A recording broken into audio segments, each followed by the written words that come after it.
There's a top of Waterloo Street, and this is Butcher's Gate. Yeah. Here. That's the high flats you're looking at there. And turn to your left, you go down the Hill Fawn Street and you're at Free Derry Corner.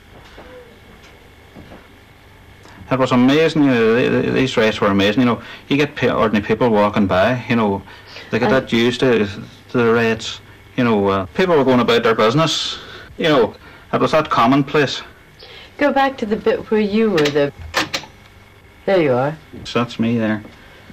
I always have my camera in here at that particular time.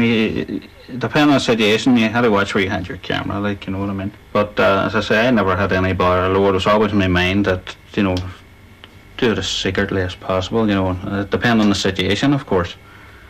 But was that secretly for the rioters or secretly for the police? It was secretly for myself, my own security. But that's the gun going off here, the gas gun, the rubber bullets. Well, in August 1969, which was on the rioting calendar, was a very important time. As you know, I was from that area, and I always carried my camera with me.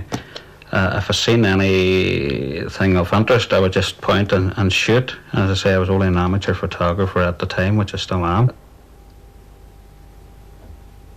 I wasn't really looking for any real elements, but if I seen anything which was, I thought, going to be a historic photograph, I would shoot it maybe 3 or 4 times, that particular scene.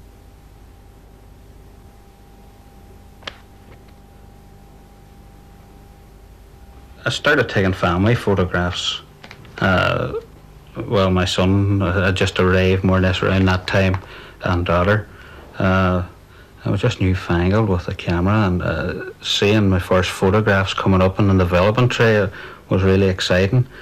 But when the Troubles started, and I seen the first riot photographs developing in the tray, I was just overexcited, and I literally took hundreds of photographs then.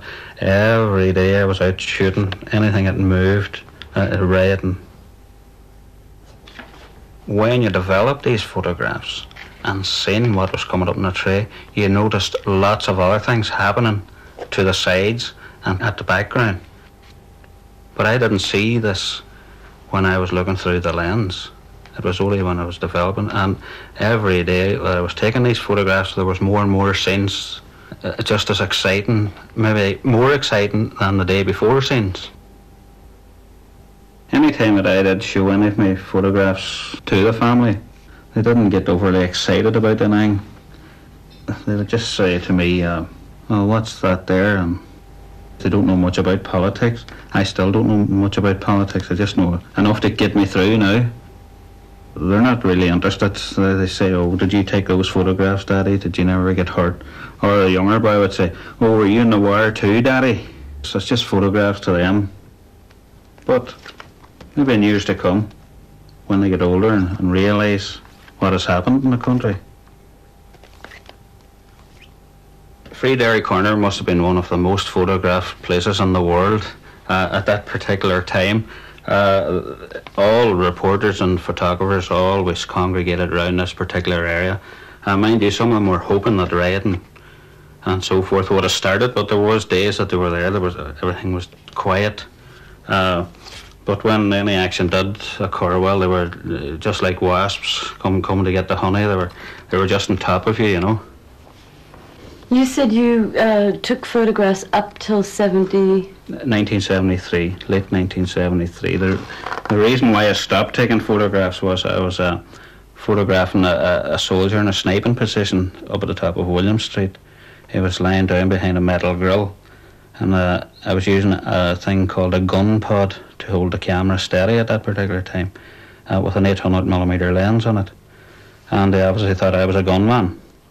So I was sniping at him to take a photo, but he was sniping at me to shoot me, which he shot, but he missed.